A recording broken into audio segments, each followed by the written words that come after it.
Thank you. Good afternoon, everyone. Namaste. Well, Anurag is not in the room, so we can talk about him, right? Yeah. He said, we are here today because of me. I actually got a call from Anurag a couple months ago saying, when are you coming to India? I said, well, in fact, I will be in India in January because I've made a commitment to spend 2 weeks every year in January in India, not here in Delhi, but actually here in Gurugram, but in Ladakh. Tomorrow morning early, I go to Ladakh. I'm Canadian. I will be on ice skates coaching the Indian national ice hockey team tomorrow up near Sangam. So I brought the suit just for this, by the way. Huh? Thank you.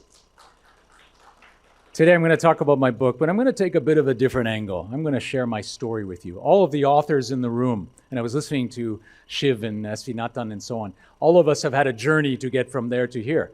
So I'm going to share a bit of my journey with you before I actually get to the book.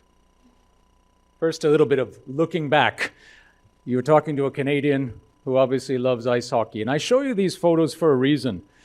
Ice hockey has formed the core of who I am as a leader. Any of you who played sport, well, we know. After I lived in India for 4 years, I came to understand that cricket is not a sport, it's a religion. Canada, ice hockey is a religion, let me tell you. It's exactly the same. So I grew up on a rink. That little guy on the right is me. And this is the rink that my dad built in our backyard in Windsor, Ontario. He braved the minus 20-degree temperatures morning and night, and he flooded that lawn and created this pristine rink for my brothers and I. And that's where I learned how to skate at 3 years old. And I also learned some valuable lessons. I played competitive hockey growing up. I still play. And I learned lessons that are extremely valuable for leaders. One, the importance of teamwork. You cannot win alone. I think cricket's the same, right? Although Virat Kohli is an amazing guy, I don't think he can win the whole, although recently he kind of won that, didn't he? But ultimately, hockey is a game that it's about teamwork. In hockey, you get knocked down. As leaders, we get knocked down. Sometimes you fall down on your own accord. The importance of always getting back up. I learned that from hockey. And so on. Humility. The joy of winning, the agony of defeat, but always, always bouncing back. And we have a phrase in hockey, I think it's true in many sports, keep the legs moving, good things happen. This forms the core of who I am as a leader. And my very first job, I was a newspaper delivery boy in Canada. This newspaper was a morning newspaper, 365 days a year. You know what that means. In the winter, on the bicycle, riding through the snow, delivering the paper. But I learned this thing called POA, which I kind of formulated, promise of action. And it stays with me today, some 40 years later, as a leader, that when you make a promise and keep that promise every single time, you can win. And that's essentially what we do as leaders. We make promises and we keep them. That's how you build trust. And then, an extremely valuable experience I had from Windsor, Ontario, the Detroit of Canada. I worked at Chrysler for 5 years on the assembly line as a welder. That was when Lee Iacocca was the CEO. And I learned the importance of hard work. Let me tell you, welding, 500 vehicles a day. And I also learned about supply chain management, procurement, quality assurance, et cetera, et cetera. I use that every single day in my role now as CEO. And I learned a word in 1988 that nobody had ever heard of in Canada, Kaizen. I know many of you have heard of this thing called Kaizen from Japan. Meticulous improvement, focus on quality, 1 degree of change. I use Kaizen every single day as a leader. Everything we do comes with us to who we are today. This guy, I'm a little more aerodynamic now. This was 1990. I was 22 years old. I saved up all my money, and I left on the adventure that eventually would lead me to India. I left for Osaka, Japan. And I landed there at 22 years old with my life savings. I'd saved up for the ticket, and I bought a backpack and that green suit you saw earlier. And that's what I had in my pocket, and I slept on a park bench in Osaka. That's where my Asian adventure began. I was going to stay in Osaka for 6 months. Here I am, 32 years later, my 4th time living in Japan. Somehow Asia, and Japan particularly, has gotten into my blood. But not only, we'll talk about India too. I did fall in love with Japan. I was very into the martial arts, one of the reasons I came. I went on to get my 3rd degree black belt in a dojo in Osaka. I think it was the first non-Japanese to achieve that distinction. I competed nationally, internationally. So this is where I really learned Japanese, and I learned about the culture as well. Back to Vancouver, where I went to grad school, and I also had an extremely valuable experience that also forms part of who I am as a leader. I worked at the Fairmont Hotel, Vancouver, which is a classic hotel. If you know the Banff Springs Hotel, all of the classic hotels across Canada. I worked here. I was a bellman, a doorman, a concierge. I learned the importance of giving great service to win. That you don't win through what, you win through the who, you win through the why, you win through the experience. And that was extremely valuable. Now that I'm in HR services, a highly competitive industry, we win through the touch points by making promises and keeping them. And then I discovered something which is very important. I would say this was also reaffirmed living in India. Do well, do good. The importance of a full life is really do well, do good. Doing well, being the best we can be at what we do in our, let's say, our day job, but doing good for the world. So I'm very involved with Cambodia, former chairman of HOPE. I'm on the board of HOPE International. We do water projects in the poorest of poor areas of Cambodia, as well as microcredit using the Grameen Bank model that won the Nobel Prize. To Singapore for 2 years, back to Japan, then to incredible India. 4 years in Bangalore. 75 offices in India. Name the city, I probably have been there. And I had some experiences along the way. Took the train from Howrah station in Kolkata to Jamshedpur. I've been to Bhubaneswar, I've been to Kochi, I've been to Guwahati. Keep going, everywhere. I love this country. Absolutely love India. It's deep in my blood. And thanks to Anurag, you, sir, for scheduling this event so I could be here today before I go to Ladakh. Thank you so much. Bit about Randstad, you can see the numbers there.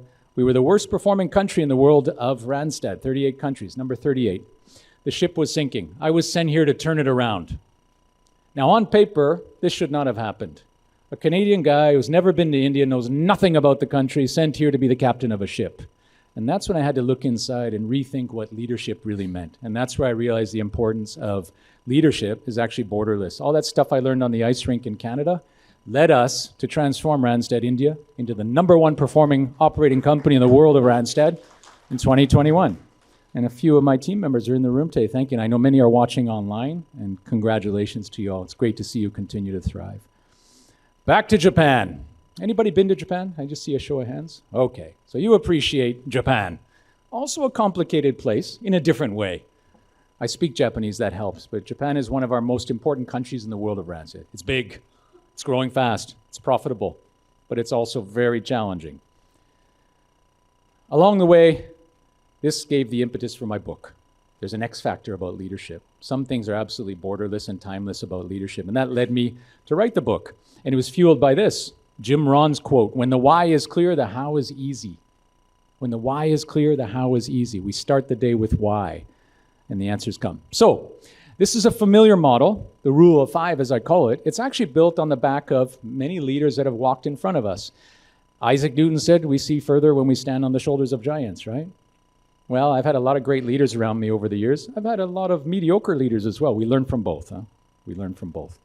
And there have been several models. I believe leadership models are open source code. Konosuke Matsushita, the founder of Panasonic, had 1 E, empathy, at the core of everything he did. Mahatma Gandhiji, empathy and engagement.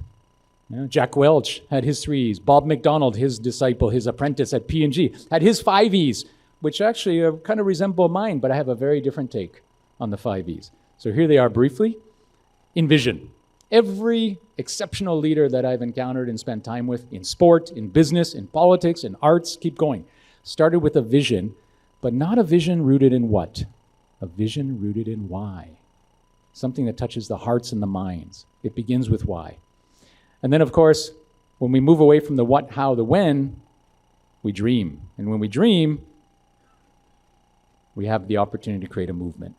Now, the challenge is then to take that out to the world. Well, we're in a very different world now, especially because of COVID. It's not about sitting in front of people face to face anymore only, that's part of it, but we're in a hybrid world.